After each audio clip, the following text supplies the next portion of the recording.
ये है अब हमारा एग्जाम्पल नंबर 4। इसके अंदर आपने देखा कि ये जो इंटीग्रेशन है this is equal to this भी हम लिख सकते हैं, और इसके अंदर बीटा एम एन की जगह ये पुट कर सकते हैं। बुक में आपको this is equal to this लिखा गया है, मैंने एक स्टेप एक्स्ट्रा लिख दिया ये, क्योंकि ये क्वेश्चन पहले बीटा में जाएगा। ये क्यों जाएगा बीटा में? क्योंकि ये 0 to 1 था, इसलिए ये बीटा में चला जाएगा और बीटा एम एन की वैल्यू ये आ जाएगी। तो इसका प्रूफ देखेंगे।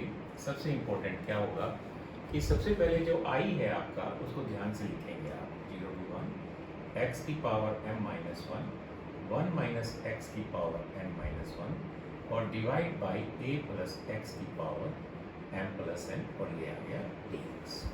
ये इसका ये स्टार्ट कर रहे हैं इंटीग्रेशन का ये जो पार्ट है। अब आगे चलेंगे।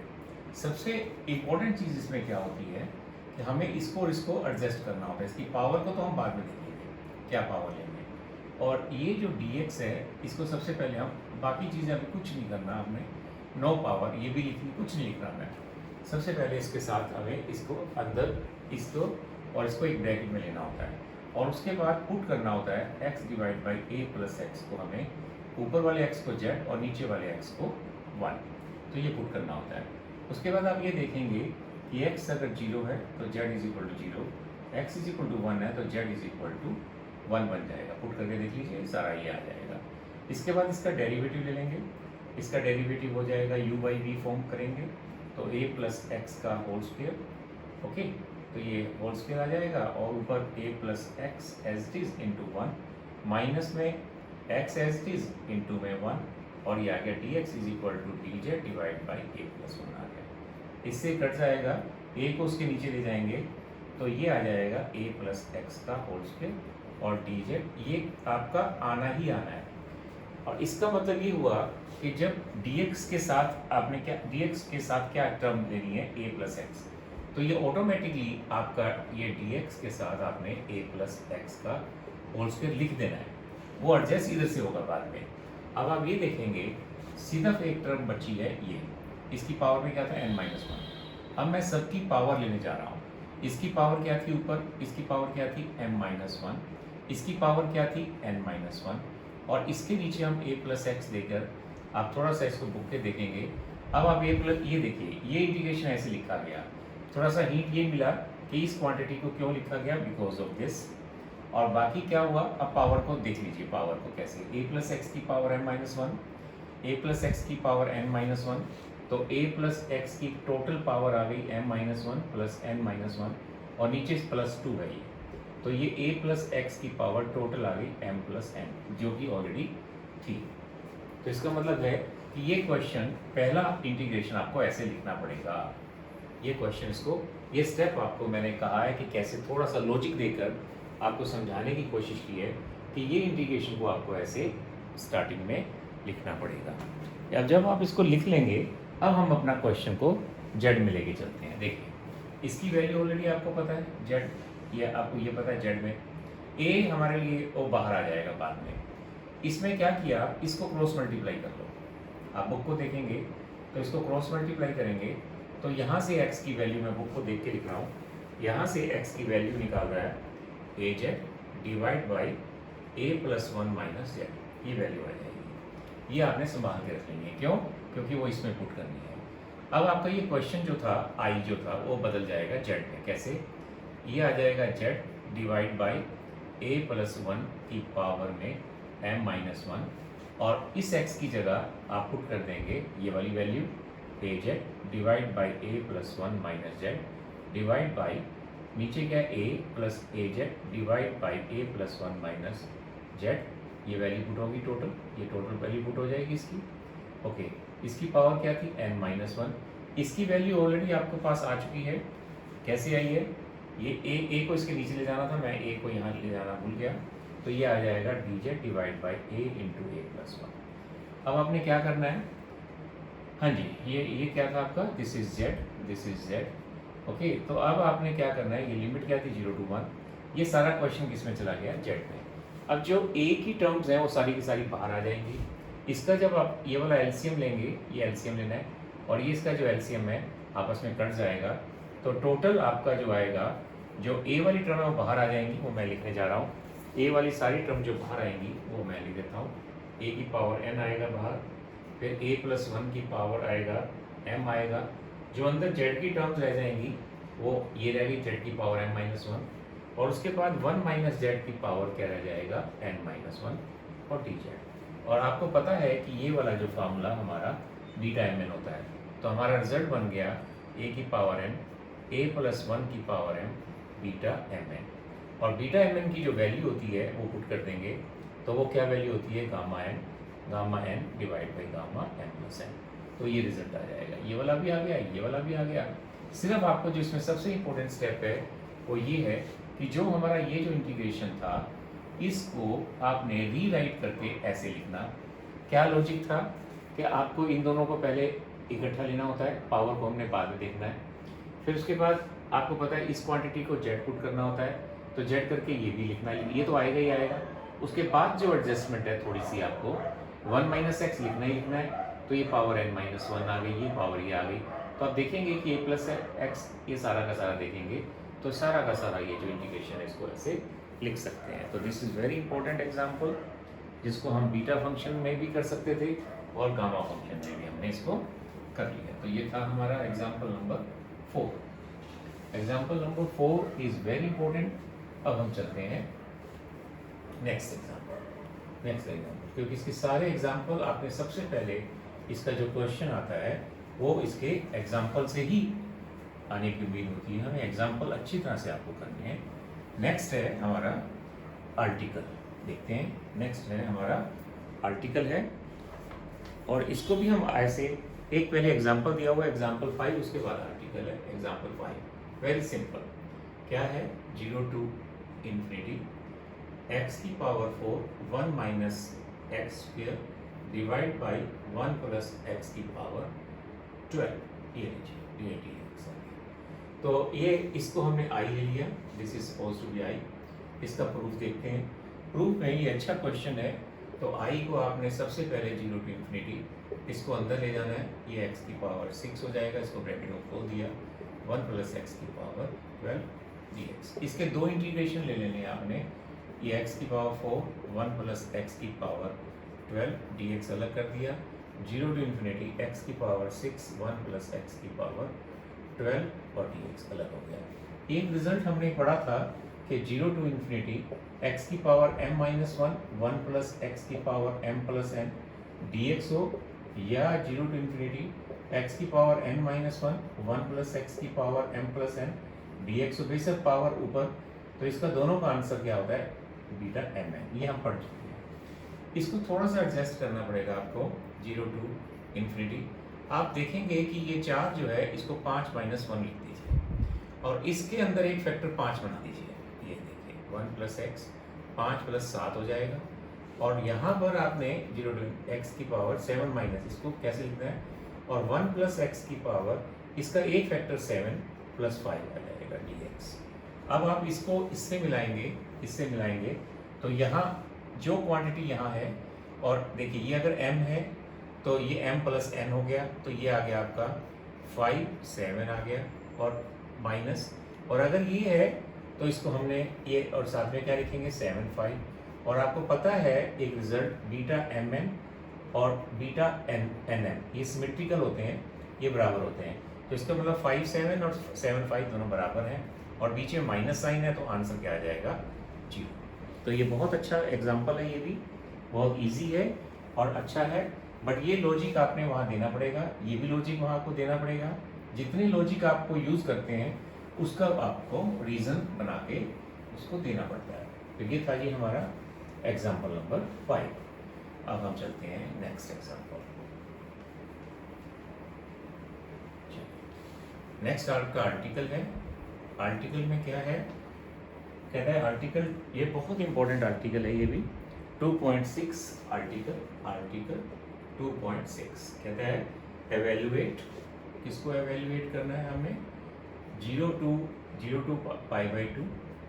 ओके, तो ये बहुत इंपॉर्टेंट आगे जाके इसका यूज़ है। साइन की पावर px, कोस की पावर qx dx, और इसमें p की वैल्यू इज ग्रेटर देन 1 -1 और q की ग्रेटर देन -1। आप ये भी पूछ सकते हैं कि ये क्यों लिया जाता है। P plus P is greater than -1 and Q is greater than -1। ये क्यों लिया जाता है, इसके पीछे भी लॉजिक है। ये इसके पीछे भी लॉजिक क्यों है अभी मैं आपको इसको बता दूंगा। तो इसको हम प्रूफ करते हैं सबसे पहले। तो सबसे पहले हमारा I क्या है, I, ये इसको I कहना है जिसकी वैल्यू निकाल ली है हमने π/2 sin की पावर px और cos की पावर qx, और ये आ गया हमारा dx। और सबसे पहले आपने क्या करना है, इसके अंदर इसको थोड़ा सा इसको एडजस्ट करके लिखना है हमें। थोड़ा सा इसलिए एडजस्ट करना है इसको कि उससे क्या होगा, क्वेश्चन बहुत इजी हो जाएगा। इसके कुछ स्टेप्स वैसे तो आप सीधा पुट कर सकते थे इसके अंदर कि सीधा हम अगर हम पुट करते हैं, ये याद करना है आपने sin square theta is equal to हमने टी ले लिया, इसमें जेड भी ले सकते हो टी भी ले सकते हो। तो यहाँ से इस क्वांटिटी को आपको याद करना है कि sin square theta is equal to ये x में लिया है मैंने, थीटा में x में सॉरी दिस इज x। तो sin स्क्वायर x को क्या ले लिया आपने, क्या पुट कर लिया t, राइट। अब चलते हैं, सबसे पहले आप इससे आगे करिए। इससे आगे क्या होगा, इसका डिफरेंशिएट करिए। तो डिफरेंशिएट करेंगे, डिफरेंशिएट करने के बाद 2 ये आएगा sin x, ये आएगा cos x, dx is equal to dt, ये आ जाएगा। ओके, तो उसके बाद आप देखेंगे, क्या देखेंगे इसके अंदर कि जो हमने आगे यहाँ से इसके बाद ये जो इंटीग्रेशन था आपका, इस इंटीग्रेशन को थोड़ा सा एडजस्ट करेंगे। कैसे कि ये जो क्वांटिटी को ध्यान से देखिए, इसकी वैल्यू किस में है, हमने अपना इंटीग्रेशन किस में लेके जाना है, इसके बाद t में। हमने हमारा इंटीग्रेशन किस में लेके जाना है, t में, राइट। तो पहले हम लिमिट लेते हैं, x को 0 पुट किया, t 0 आया, यहाँ पे 0 पुट करो t 0 आ गया। x को अगर π/2 पुट करते हैं, क्योंकि x की लिमिट क्या है 0 to π/2, तो t की वैल्यू क्या आ गई, 1 आ गई। क्योंकि अगर आप x की वैल्यू π/2 पुट करते हैं, t इज इक्वल टू 1 आ गया। और dx हमने यहाँ से देख लिया। तो हमारा जो I है उसको पहले ध्यान से लिखेंगे आप, 0 to 1 इसको ऐसे लिखेंगे। यहाँ साइन की पावर p-1 क्यों लिखते हैं, और एक पावर इसको दे देना, साइन की एक पावर क्यों देनी है, क्योंकि देखो इसको ध्यान से देखो अब ये है। और इसी तरीके से कोस की पावर 1 इसको दे दो, ये आ गया, 1 इसको दे दो। तो dx के साथ क्या आ गया, एक पावर तो साइन की लिख दी और एक पावर कोस की लिख दी। वो क्यों लिखी, क्योंकि ये इसको देख के लिखी मैंने। तो अब आपको पता है कि अगर ध्यान से देखें तो इसकी वैल्यू को यहाँ से उठा लें और यहाँ पुट कर दें, तो आप सीधा dt में चले जाओगे। तो इसको 2 को उसको नीचे ले जाएं, हम 2 को उसको नीचे ले जाएं, तो हमारा इंटीग्रेशन बन गया 0 to 1। और अगर अभी भी फिलहाल यहाँ किसको पुट किया था, साइन स्क्वायर को, तो आप इसको ऐसा लिख सकते हैं, इसको आप थोड़ा सा एडजस्ट कर लो, ये ऐसे कर ये p-1/2 आ जाएगा, और इसको ऐसे लिखकर और ये आ जाएगा ऊपर q-1/2, 2 से 2 कट जाएगा। तो ये स्टेप आपको इसलिए लिखा गया क्योंकि हमने सारा इंटीग्रेशन किस में लेके जाना है, t में। इसकी वैल्यू क्या है, t, ये t पुट की थी। सिर्फ आपने ये स्टेप इंपॉर्टेंट है, याद करना है। इसकी वैल्यू 1 माइनस साइन स्क्वायर होती है, तो 1 माइनस t हो जाएगा। तो क्या बना क्वेश्चन आपका, ये तो बन गया t की पावर p-1/2, ओके। और ये बना आपका 1 माइनस t की पावर 1 माइनस q-1/2, और यहाँ बन गया आपका dt डिवाइड बाई 2। तो इसको 1/2 तो बाहर आ गया, तो बाकी क्या बचा, 0 to 1, t की पावर p-1/2, 1 माइनस t की पावर q-1/2, और ये आ गया dt। अब ध्यान से देखिए कि ये जो था हमने कहीं पढ़ा था, ये बिल्कुल पढ़ा था, क्योंकि हमने बीटा फंक्शन की डेफिनेशन क्या होती है, बीटा फंक्शन की डेफिनेशन होती है कि 0 to 1 x की पावर m-1, 1 माइनस x की power n-1 dx is equal to क्या होता है, बीटा mn। मतलब इसमें एक जोड़ना है, तो इसकी वैल्यू आ जाएगी, इसमें एक जोड़ दो, जब इसमें जोड़ोगे तो ये आ जाएगा p+1/2। इसमें एक जोड़ोगे, वो t से कोई फर्क नहीं पड़ता, ये क्वेश्चन x में है, वो t में है, कोई फर्क नहीं पड़ता। तो ये आ जाएगी लाइक दिस, ये आ गया। अब इसको आपने क्या करना है, बीटा mn का रिजल्ट अभी मैंने बताया था, इसको हमने लिखना है गामा n प्लस n। तो ये बन गया आपका गामा p+1/2, और ये बन गया gamma q+1/2 divide by gamma p+1/2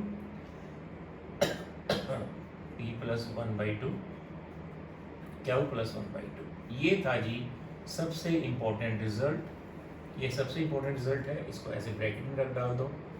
तो क्या रिजल्ट आया आपका कि इस इंटीग्रेशन की जो आंसर आएगा आज के बाद वो आपको इसको याद करना है। ये प्रूफ बहुत सिंपल है, सिर्फ एक चीज़ याद करने के लिए करी है मैंने, बाकी सिंपल इंटीग्रेशन है जो हम बहुत बार कर चुके हैं। तो ये प्रूफ आपने इसका याद रखना है। क्या है इसका प्रूफ कि यहाँ पर अगर P है ये और यहाँ पर अगर Q है तो आपको ऐसे, अब थोड़ी देर में इसका क्वेश्चन आने वाला है। इसके जो क्वेश्चन है, मान लो ये क्वेश्चन दे दिया 0 to π/2 साइन की पावर 2x और कोस की पावर 3x। मैंने वैसे ही क्वेश्चन ले लिया। P इज इक्वल टू क्या आ गया, इसे कंपेयर करेंगे 2 और Q आ गया 3, तो यहाँ पे P और Q की क्या पुट कर देंगे, वैल्यू, दैट्स ऑल। अब इसके क्वेश्चन मैं करने वाला हूँ, इसमें क्वेश्चन करूँगा अभी। सिर्फ मैं इस क्वेश्चन को this is equal to this आएगा, ये मैंने याद कर लिया। सिर्फ कंपेयरिंग होगी, जब भी कोई इसका क्वेश्चन आएगा जो भी साइन की पावर होगी वो P होगा और कोस की पावर जो भी होगा वो क्या होगा, Q होगा। तो इसका मतलब जो सबसे इम्पोर्टेंट इसका जो आंसर है। और एक और बात बता दूं मैं आपको कि आपको ये कहा जाता है कि ये क्यों लिखा जाता है, इसके पीछे क्या लॉजिक है। वो लॉजिक ये है कि ये क्वांटिटी अगर हमने पढ़ा था कि बीटा mn, जब भी हम ये लिखते हैं तो m ग्रेटर देन 0 होता है और m ग्रेटर देन 0 होता है। तो m की जगह यहाँ पे क्या है, यहाँ पे जो हम आर्टिकल कर रहे थे, तो आर्टिकल में आपने देखा इसको ग्रेटर देन 0 कर दो। जब इसको ग्रेटर देन 0 करोगे तो ये आ जाएगा, देखो 2 0 और ये आ गया। और n की जगह क्या है, यहाँ पर n की जगह यहाँ है q + 1/2। ये ग्रेटर देन क्या होता है, 0, तो यहाँ से q इज ग्रेटर देन क्या आ जाएगा, -1। इसीलिए ये लिखा जाता है साथ में, क्योंकि यहाँ m और n की वैल्यू ये आई थी जब हमने ये क्वेश्चन इस तरह से बनाया। तो उसमें क्या होता है कि हम पढ़ते हैं, जब बीटा फंक्शन किया था तो उसमें हम ये बोलते हैं कि m और n शुड बी पॉजिटिव, ऐसे लिखा जाता है ग्रेटर देन 0। तो उसी के कारण हमने ये लिखना होता है कि p greater than -1 and q greater than -1। तो इसका मतलब ये हुआ कि हमें जो रिजल्ट याद करना है वो मैंने आपको ब्लैक बोर्ड पे बता दिया कि ये सबसे इंपॉर्टेंट रिजल्ट है, मैं यही लिख रहा हूँ। ये रिजल्ट मैंने अभी साफ नहीं किया, इसको हम बहुत यूज़ करेंगे, अभी जो आगे के क्वेश्चन आएंगे उसमें हम इसको यूज़ करने वाले हैं। चलिए ओके, देखिए अब इसके जो है सिंपल आगे क्वेश्चन है जिसमें सिर्फ P और Q कंपैरिजन होगा, तो वो मैं आपको बताता हूँ कैसे क्वेश्चन करना है। इसके बाद एक आर्टिकल है 2.7, वो मैं अभी नहीं करवा रहा हूँ आपको, डुप्लीकेशन फार्मूला है। और उसके बाद है एक और आर्टिकल है 2.8, ये भी मैं अभी आपको नहीं करवा रहा हूँ। ये 2 आर्टिकल मैंने अभी छोड़ दिए हैं। इसके बाद एग्जाम्पल 6, एग्जाम्पल मैं कह रहा हूँ 6, बहुत सिंपल एग्जाम्पल है। 0 to π/2 कहता है साइन की पावर 5x dx, इसकी वैल्यू निकालो। तो आपने सबसे पहले i को ऐसे लिख लेना है 0 to π/2 साइन की पावर 5x dx, और साथ में आपने इसको कोस की पावर 0 अपने आप ले लेना है x dx, क्योंकि ये 1 होता है। इसमें p इज इक्वल टू 5 आ गया, q इज इक्वल टू 0 आ गया। तो इसका इस आंसर में पुट कर दो। तो आप ये पहले बता के आएंगे कि दिस इज इक्वल टू इसको this is equal to this आपने वहाँ पे लिखना है पहले, कि this is equal to this आपने पहले लिखना है, फिर p और q की वैल्यू इसमें पुट कर देनी है। तो क्या आएगा, आंसर क्या आएगा, 1/2 गामा, यहाँ पे p की वैल्यू 5 और ये 6 और डिवाइड बाई 2 3 आ गया, और ये आ गया p की q की वैल्यू 0, तो ये 1/2 आ गया, डिवाइड बाई गामा, इन दोनों का सम, इन दोनों का सम का मतलब इन दोनों का सम, तो ये आ गया 3/2। सॉरी, दिस इज नाउ, इनका जो सम आएगा वो आएगा हमारा 7/2। This is our 7/2, 3 + 1/2 is equal to 7/2। अब इस क्वांटिटी को सोल्व करना है। कैसे सोल्व करना है, बहुत ईजी है। आपको ये रिजल्ट पढ़ाया गया है कि आपको कि गामा जो n होता है वो फैक्टोरियल n-1 होता है। तो ये 1/2 आ गया, इसकी जगह आ गया फैक्टोरियल 2, इसको आपने देखना नहीं अभी।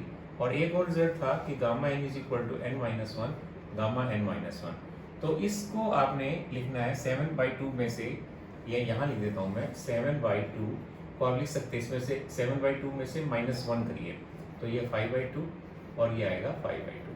फिर इसकी वैल्यू आगे करके चलिए, 5/2 में से 1 सोचिए कि 1 माइनस करें, तो ये 3/2 और ये आएगा 3/2। फिर उसके बाद 5/2 × 3/2, इसमें से इसकी वैल्यू में से 1 कम करो। ये रिजल्ट हम बार बार लगा रहे हैं, ये वाला रिजल्ट। तो ये रिजल्ट तो लग गया आपका, फैक्टोरियल 3 की जगह गामा 3 की जगह फैक्टोरियल 2 आ गया। तो यहाँ आएगा 1/2 गामा 1/2, गामा 1/2। यहाँ जब इसकी वैल्यू पुट कर देंगे ये वाली, क्या पुट करेंगे 5/2 इंटू में 3/2 इंटू में 1/2 इंटू में गामा 1/2। गामा 1/2 से 1/2 कट गया। तो what is the answer? Answer क्या आया अब हमारा? तो आंसर आया हमारा 1/2। ये क्या बना था? फैक्टोरियल 2 होता है और ये तो कट गया इसके साथ, ये 2 ऊपर चला जाएगा, 2 2 2 ऊपर चले जाएंगे 8 और नीचे आ गया 15। तो ये 2 से 2 कट गया तो आंसर इज 8/15। तो ये था जी हमारा आंसर 8/15। तो आपने देखा क्या कि ये जो क्वेश्चन मैंने अगर कराया है इसमें कितने कंसेप्ट यूज हुए हैं। एक तो ये फार्मूला लिखना है वहाँ पे जाके आपको, फिर कंपेयरिंग करनी है पी और क्यू, ये अपने आप ले लिया मैंने। तो इसी तरीके से एग्जाम्पल नंबर 7 देख लो आप, सेम इसी फार्मूले को मैं दोबारा यूज़ करूँगा। सिर्फ फ़र्क ये है कि थोड़ा सा पहला स्टेप उस फार्मूले को लाने के लिए है। सिर्फ इस फार्मूले को कैसे यूज़ किया जाता है उसको बनाना पड़ता है हमें। तो ये अब मैं आपको दोबारा से दिखाता हूँ कि नेक्स्ट एग्जाम्पल में वो कैसे बनाता है। देखिए नेक्स्ट में है टेंजेंट थीटा की पावर में √। तो ये आ गया next example. This is example number 7। Example number 7 तो ये था 0 to π/2 tangent, this is tangent theta